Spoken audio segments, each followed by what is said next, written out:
Everyone welcome back to my YouTube channel. हम कर रहे थे एसएससी जीडी 2025 के लिए जीएस प्रैक्टिस सेट और आज है हमारा प्रैक्टिस सेट नंबर 25। और आज जिनका भी एग्ज़ाम है उन सभी को बेस्ट ऑफ लक और अपना एग्ज़ाम अच्छे से करके आना। और जिनका भी एग्ज़ाम नहीं है तो वो यहाँ पर करें मेरे साथ प्रैक्टिस सेट का रिविज़न। और अगर आप हमारे चैनल पर नए हैं तो चैनल को सब्सक्राइब जरूर करें। चलिए सबसे पहले हम करेंगे 21वें प्रैक्टिस सेट का रिविज़न। पंखेड़ा लोकगीत ये है राजस्थान का। इंडिया एट रिस्क ये पुस्तक है जसवंत सिंह की। संथाल विद्रोह ये बिरसा मुंडा के द्वारा किया गया था और 1855 में हुआ था। 1908 मुजफ्फरपुर बम कांड में कौन कौन शामिल था? खुदीराम बोस और प्रफुल्ल चाकी। बंगाल का नववर्ष ये पोइला बैसाख के रूप में मनाते हैं। और असम का नववर्ष ये होता है बोहाग बिहू और इसे ही रंगोली बिहू भी कहते हैं। फर्स्ट क्वेश्चन है आज का। पंडित भीमसेन जोशी किस घराना से संबंधित है? तो ये किराना घराना से संबंधित है और इनको भारत रत्न 2008 में तो घोषणा हुई थी, लेकिन 2009 में इनको प्रदान किया गया था। और पद्म भूषण इनको 1975 में दिया गया था। ग्वालियर घराना से संबंधित कौन कौन है? नत्थू खान और मीता पंडित। मेवाती घराने से संबंधित है पंडित जसराज और इनको पद्म विभूषण 2000 में दिया गया। पटियाला घराना के से संबंधित है बड़े गुलाम अली खान। किराना घराना से संबंधित है गंगूबाई हंगल और उत्तर प्रदेश राज्य से संबंधित है और गंगूबाई हंगल को पद्म विभूषण 2002 में दिया गया। और इसके संस्थापक हैं अब्दुल करीम खान और अन्य कलाकार हैं वाहिद खान, रोशन आरा बेगम, प्रभा अत्रे और बलदेव सिंह बाली। अरविंद पारेख इनका संबंध किससे है? तो इनका संबंध सितार से और सितार से संबंधित पंडित रविशंकर, निखिल बैनर्जी। और साहित्य अकादमी अवार्ड 2023 से सम्मानित कौन कौन व्यक्ति हैं जो एग्जाम्स में पूछे जा सकते हैं? जैसे हरविंदर कुमार शर्मा सितार से, मोइनुद्दीन खान इनका संबंध सारंगी से, नेवेली आर नारायणन इनका संबंध मृदंगम से। साहित्य अकादमी अवार्ड 2022 ये धर्मनाथ मिश्रा जो हारमोनियम से संबंधित है। वसंत कावरा सरोद से, जयंती कुमार से इनका संबंध है वीणा से। और ब्रजभूषण कावरा तो गिटार से और वसंत कावरा इनका संबंध है सरोद से। थर्ड क्वेश्चन है ए फाइन बैलेंस ये पुस्तक किसकी है? रोहिंटन मिस्त्री की है। और इनकी और कुछ इंपॉर्टेंट पुस्तकें जैसे such a long journey, family matters, black water 2। Aravind Adiga की पुस्तक है Amnesty, last man in the tower और इनको बुकर प्राइज 2008 में व्हाइट टाइगर पुस्तक के लिए दिया गया। अमिताभ घोष की पुस्तक है flood of fire, river of smoke और शेडो लाइन्स के लिए इनको 2018 में इंग्लिश का ज्ञानपीठ अवार्ड दिया गया जिसमें 11 लाख रुपए इनामी राशि मिलती है। और हिंदी भाषा का पहला ज्ञानपीठ अवार्ड सुमित्रा नंदन पंत को चिदम्बरा के लिए। और पहली महिला जिनको हिंदी भाषा के लिए ज्ञानपीठ अवार्ड दिया गया महादेवी वर्मा यामा के लिए 1982 में। और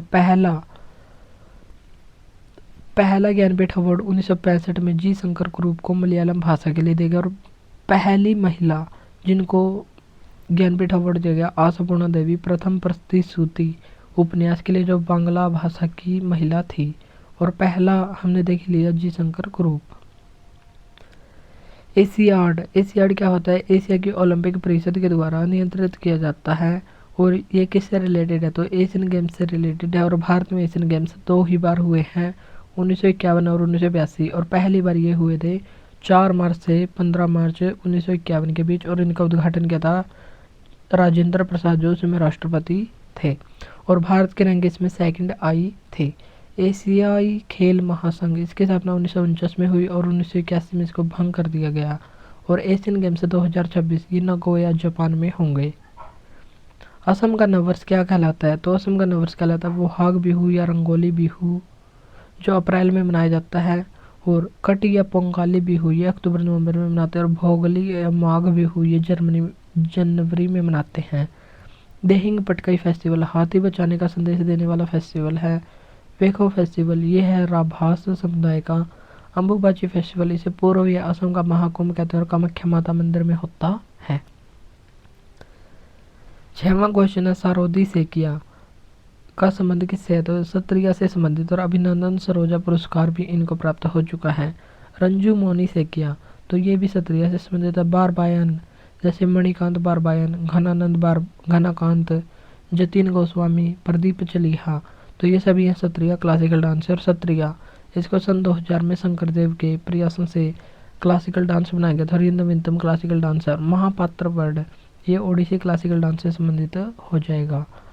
मणिपुरी क्लासिकल डांस जिसके पीछे भी देवी लगा हो, जैसे अल्बिनो देवी, लक्ष्मी देवी और गुरु और सिंह, जैसे गुरु विपिन सिंह और AL देवी।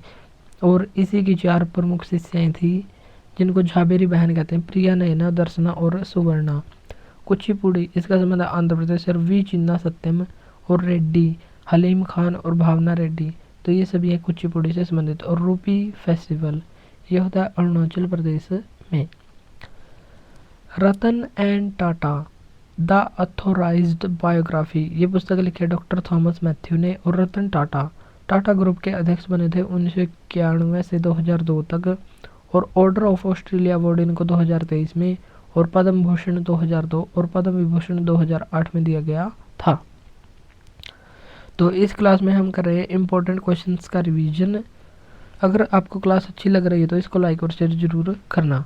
अमीश त्रिपाठी, मेलुहा के मृत्युंजय और वायुपुत्रों की शपथ है, ये इनकी महत्वपूर्ण रचना। और इक्ष्वाकु के वंशज, Sita the warrior of Mithila, तो ये सभी इम्पोर्टेंट पुस्तक है अमीश त्रिपाठी की।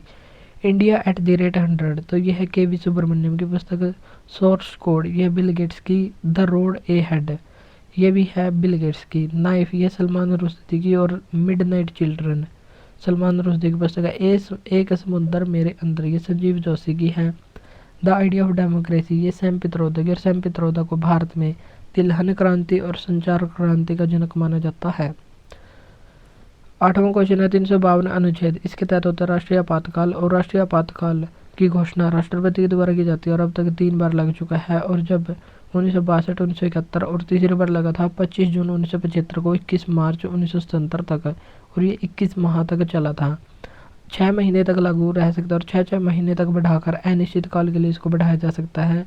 और जब भी राष्ट्रपति इसकी घोषणा कर देता तो लोकसभा और राज्यसभा में विशेष बहुमत से यानी कि 2/3 बहुमत से 1 महीने के अंदर इसको संसद में पारित करना जरूरी होगा। और इसको 6 महीने तक बढ़ाया जा सकता है। और इसमें राष्ट्रपति थे फखरुद्दीन अली अहमद। और एक वर्ष करके लोकसभा और विधानसभा का कार्यकाल भी बढ़ाया जा सकता है। 9वां क्वेश्चन है राष्ट्रपति शासन। राष्ट्रपति शासन इसे राज्य आपातकाल भी कहते हैं। और राज्यों में असंवैधानिक तंत्र विफल होने के बाद अनुच्छेद 355 के लिए राज्यपाल अपनी रिपोर्ट को राष्ट्रपति को देगा। और राष्ट्रपति उस राज्य में संवैधानिक तंत्र विफल होने के बाद 356 अनुच्छेद के तहत राष्ट्रपति शासन घोषित कर देगा। और वहाँ पर जो मंत्रिमंडल होगा, मुख्यमंत्री और उसका मंत्रिमंडल, वो वहाँ पर तत्काल प्रभाव से भंग हो जाएगा। दोनों सदनों में पारित साधारण बहुमत से कितने 50+1 यानी कि साधारण बहुमत का मतलब होता है 50% से एक ज़्यादा 2 माह के अंदर पारित हो जाना चाहिए। और 6 माह तक एक्सटेंड करके अधिकतम 3 वर्ष तक राष्ट्रपति शासन को बढ़ाया जा सकता है। और 20 जून 1951 को पहला राज्य पंजाब बना था जहाँ पर राष्ट्रपति शासन लगा था। सबसे अधिक बार राष्ट्रपति शासन उत्तर प्रदेश और मणिपुर में लगभग 10-10 बार लगा है। और सबसे लंबे समय तक राष्ट्रपति शासन जम्मू कश्मीर में लगा है। और अलग अलग समय में अगर हम काउंट करें तो 6 वर्ष 2 माह 20 दिन तक जम्मू कश्मीर में आपातकाल लगा है। आंतरिक अशांति के आधार पर आपातकाल कब लगा था? 1975 में 25 जून 1975 को। और इसलिए 25 जून को संविधान हत्या दिवस 2024 में मनाया गया है।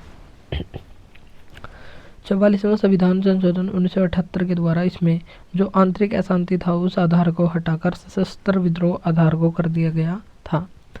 अनुच्छेद 360 इसमें राष्ट्रीय वित्तीय आपातकाल की घोषणा की गई। और देश की साख कमजोर होने पर इसको लगाया जा सकता है।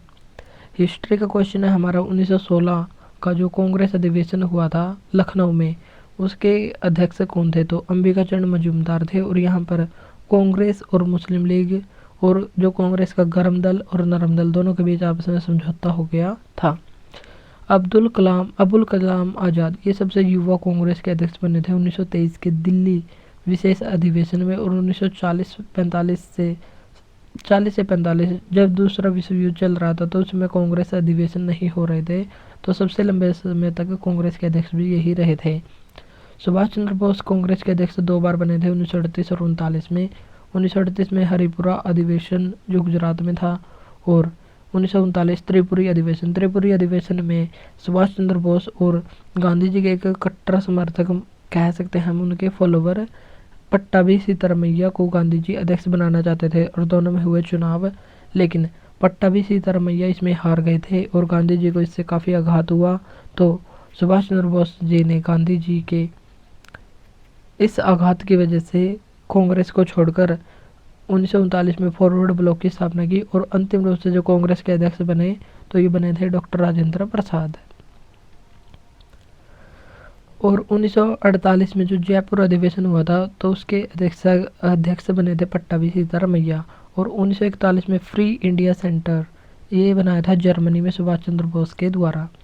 12वां क्वेश्चन है, गवर्नमेंट ऑफ इंडिया एक्ट 1935 के तहत प्रांतीय चुनाव कब हुए थे? प्रांतीय चुनाव हुए थे 1937 में और 11 में से 8 सीट कांग्रेस ने जीत ली थी और बर्मा भी 1935 के अधिनियम के तहत ही बाहर से अलग 1937 में हुआ था। और 1 अक्टूबर 1937 को भारत में फेडरल कोर्ट जो दिल्ली में स्थित है संघीय न्यायालय उसकी स्थापना हुई थी और प्रांतीय शासन यहाँ पर शुरू हो गया था और द्वैध शासन का अंत प्रांतों में हो गया था। प्रांतों में द्वैध शासन की शुरुआत 1919 के मॉन्टेग्यू चेम्सफोर्ड अधिनियम में हुई थी, लेकिन प्रांतों में द्वैध शासन का अंत हो गया था 1935 के अधिनियम के तहत। और 1935 के अधिनियम के तहत ही केंद्र में द्वैध शासन की शुरुआत हो गई थी।